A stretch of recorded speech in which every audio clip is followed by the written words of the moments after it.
Riding with the Rabbi.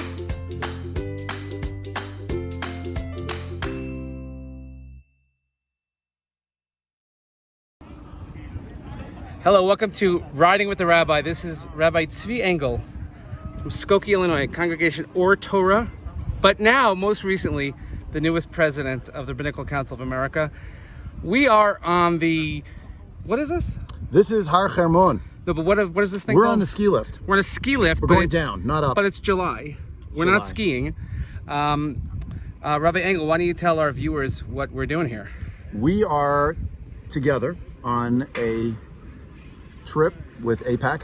We're strengthening the U.S.-Israel relationship. Right now, as we sit here, we're together, 12 rabbis representing various movements in Judaism, but united by the common purpose. And that purpose is indeed to support Medinat Yisrael and support its relationship with the United States. We're here as proud Americans, proud Jews. And here we are in Har Hermon, a beautiful day in July. And we are contemplating the beauty of the Eretz Chemda Tova Urechava that HaKadosh Baruch Hu has given to Klal Yisrael. Do you ever not speak like a rabbi? Do you ever? No, it's not a question of speaking like a rabbi. I'll tell you the truth. Like when I was looking out the window yesterday, we were driving, I'm thinking I must bench, 7-8 times in a week or something? Yeah, Shabbos, whatever. I don't bench every day. I don't wash every day. But you just think every time you kaveh Suda, and like the Gemara actually says, if you don't say the words Eretz Chemda Tov Urchava, you're not Yotze. It's in the Gemara Barachas Mem Ches. You're not Yotze and benching. You have to say that. So this is the classroom to be able to understand, okay, what do those words mean? How am I going to say those words and mean it? You look out at the beauty, the natural bounty and the grandeur of Eretz HaKodesh, and you just think like, wow, this is what it means to be a Jew. So you answered my question there. Yeah. So tell me a little about yourself. You're how long have you been in Illinois? I've been living there 15 years. Okay. The rabbi's shul there. And by the way, Ohr Torah. and who's your favorite congregant that Best congregant, Rabbi Isaac Bernstein. And what's the connection? Rabbi Isaac Bernstein, well, I know him for a few years. He grew up at Ohr Torah. Wait, could you tell us some stories about him from when he was a teenager getting in trouble? I can tell you that he was amazing at being the Torah neuter scooter. Literally, he would ride around in Camp Mosheva in Wild Rose, Wisconsin, on his scooter, delivering medicine to all the kids who needed their various types of medications at mealtime. He had Torah Nut. He called it Torah Neuter scooter. I said neuter. I got thrown off for a Torah second. Neuter scooter. That's what he calls his name. And now he's the chinuch director in Camp Levi. He is a chinuch director at Camp Levi, yeah. And most importantly, he's your assistant rabbi. Correct. An amazing one at that. And Taka Metzia. And of course, you know his parents, Ellen and Roy. Ellen and Roy are amazing. Balabatim, we love them very much. And, so tell us about your most recent appointment. You've just been elected as the president of the RCA. It was a very challenging race. Challenging race because it was you against no one. Yes, but I actually got some votes. I was How'd they happy. get you to accept to do it? I'll tell you the truth. I'm passionate about what I do. I'm passionate about the Rabbanus, and I've been involved with the organization for a little while now, more than 20 years, and it's a great scope to be involved a little more heavily. But the truth is, as you know, the president, unlike the president of the United States, or the president of a corporation or something, I have no nuclear codes, no powers whatsoever, legislative or executive. But hopefully, together with a great group of officers, we have a lot of important work to do as an organization, and we're at a moment of transition. So could you give us like a bullet point of like something you want to accomplish? Something that I'd like to accomplish. I'd like to see us take care of Rabbanim, particularly in this environment, in more direct ways. You know, our executive vice president, Ben Elian. You know that, right? Rabbi Drach should live and be well together with his wife Rachel. They're moving to Eretz Yisrael, with a great testament to what our organization stands for, religious Zionist values, the RCA. I think that's something we could be doing yet more of. And we live in a challenging time, don't we? What do you think about that? We live in a challenging time? You're asking all the questions. Yes, I'm the interviewer. I'm the interviewer, yes. It's your camera.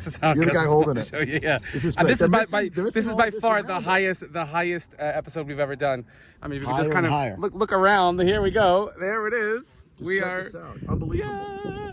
Yeah. What would you say defines your rabbanus, your rabbinate? Defines my rabbanus? Like what's your thing? Davening. Okay. Personally davening, I mean. Okay. And does your shul wait for you to finish Shema?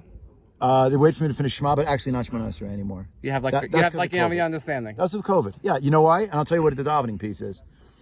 I think davening reminds us that over and over and over again. We need, honestly, many reminders. We cannot solve all of the world's problems. We cannot solve even our own problems, ultimately. We have to do our part. Okay, I think we're stalling. We're stalling. We're It gives us stopping. more time This is for the interesting. interview. No, it's all good. No, but honestly, swinging Tefillah is reminds fun. us that we're in a dialogue with HaKadosh Baruch Hu. We're speaking to HaKadosh Baruch Hu, and we hear HaKadosh Baruch Hu speaking back to us throughout our lives. And there's so many things that we think, well, I got to figure out how to solve this, or I don't know how to get out of this problem. You know what? There's a God in the world, and He's running things. How often do I have to be reminded? Well, 3 times a day, at least. At least. And it's hard to have kavanah. It is very hard. Davening is not easy. That's why it's called avoda. That's why it's called navoda. But, What's your favorite tefillah? My favorite tefillah? It could be all year round. Wow. I've never thought about a favorite tefillah. I mean, I guess it's kind of easy to reach for the Amida, right? Standing Amida Lifnei Hashem. Particularly because it has an element both of the personal and then of the communal. You know, it's the Rav writes about Tefillat Hatzibor. The Chazar Hashatz is the Tefillat Hatzibor. You know what? I'll tell you one thing that I've actually learned about davening that I never thought of when I was younger, but I start thinking about more and more now. The fact that davening is not just about saying words, but also about listening. It's like so many parts of davening are just, you have to listen, and either there's a response, there's an amen, yesh mei rabba, or just like stand quietly. Isn't it annoying on the face of it? Like, I just said the Amida, I have to hear it now because I was the shots. Yeah, but there's a point to that. You have to hear the words. You have to respond to someone else saying in a common way. Or how about if you're davening for the Yomid and you're like, is this thing on? Hello? Right. Anybody there? Well, I'm using a microphone. That's another story. Well, it's figuratively speaking. Figuratively speaking. But yeah, but there's something to that. Like a lot of people think davening is about word processing. Say the words, get through it. If davening means the words. But really, davening means da'avuhon. That's David Cohen from Flappers, is a beautiful vort about it. Davuhon is, this is what the forefathers did. This is what, we're standing in the path of the avos and the imos. That's what their tefillahs were about.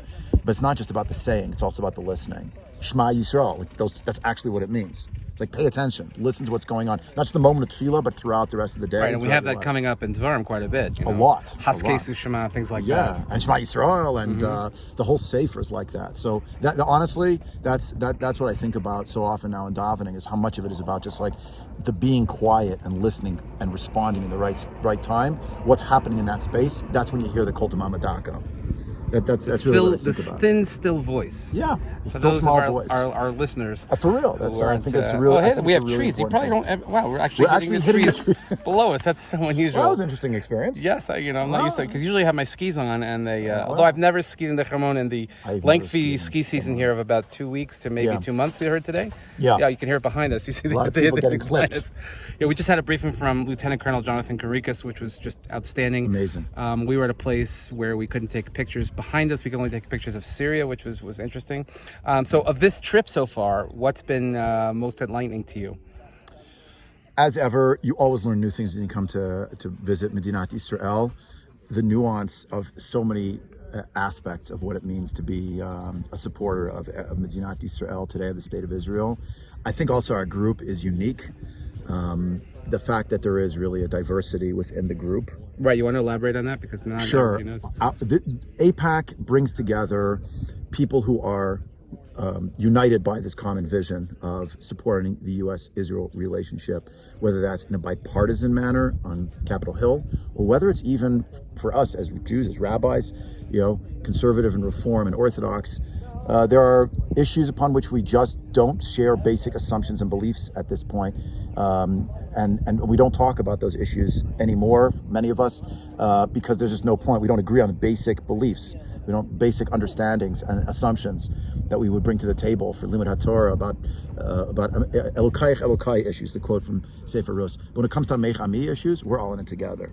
This trip underscores that for me again and again. And I'm heartened to see colleagues, rabbinic colleagues, conservative and reform, both, who are dedicating their lives also to the furtherance of a sense of Klal Yisrael and the U.S.-Israel relationship. I think Kadosh Baruch has given us a great gift in our moment, and we're taking it. And I think also it just really, it always underscores for me how easy we have it, because a lot of our colleagues on the more liberal side have real challenges dealing and talking about Israel in their pulpits and in their parishes, so to speak, however you want to call it. With us, and I made a quip the other day. I said, what's the worst thing Israel could do for us, that would make me, turned off? I said, if they would close the King David on Sukkot. That's not a joke that resonates with Reform and conservative Jews. No. Because but they have real struggles today, and the fact that they're willing to go outside of their comfort zones to dialogue with us and to learn more and take and put their feet back in those troubled waters is really, really something. So, do you think we gave them chizuk at all? Do you feel like your being here is adding? I'm curious. I think if I could use a term, I think it's bilateral chizuk. Good. I take great chizuk by the Reform and conservative colleagues. Absolutely. Because I see... And I have new good friends, like really good friends, because we share so much. Look, we're all serving the Jewish people. Yeah. We've decided for some nutty reason or another that we want to serve the Jewish people. Some of us on ski slopes with cameras and some of us other ways. But in the end of the day, we're all in it for the same thing. As you said, Amcha. And I think I have a tremendous amount of respect for that. Yep. And I know that the greatest compliment I got is two of the rabbis came over to me and they said, if I lived near you, I would go to your shul. Wow. So to me, that's a great compliment. That's huge. I mean, they also know that we finished davening at 11 o'clock, but and we have a good kiddush. That's another good kiddush in between kiddush. But other than that, I think it's really inspiring. But anyway, Rabbi Engel, first of all, I want to wish you hatzlacha on your new position. Thank you very much. I look forward to having nothing to do with it. That's on camera, no, but okay. I will hold you to that you'll be doing nothing for us. Thank you so much. This way, but we can only go up from here. But obviously, you could feel free to call on me as a resource, whatever. Thank you. And I want to thank you for your partnership in this trip and always as your friendship in the Rabbanos, and commend you on your tremendous work you're doing in the Midwest, but also for all the Klal Yisrael. So thank you. Thanks for spending a few minutes with here as we are descending the Chermon. Again, one last look around. This is my shiny head. Really, really something. I mean, this is the greatest Riding with the Rebbe episode ever. It's not actually even in your car. It wouldn't be the first one. I'm riding. So we're adding it to the list of places. I'm trying to do one. I have a congregant, you know who you are, who's a pilot, and we're just trying to figure out the rig to do it in a plane. But everybody in shul is saying you have to be out of your mind if you're going to let him fly you in a plane. But, by the way, if you want to do an interview with me in the plane, I'd be happy to volunteer to come with you. But I'm saying the cable car. It's not a cable car. He's flying the plane. Yeah, I know. Let him fly. Oh, you're going to interview him while he's flying? While he's flying. Yeah. No, but people say I don't know how you can go with him in a plane while he's flying to begin with, because you know who you are, Reaver. Anyway, part of the mix. Great to be back in the mix here, riding with the Rabbi from the Holy Land, the northeasternmost part of our beloved state of Israel. Amazing. We'll see you next time. Got lots to report on. Have a great day, everyone.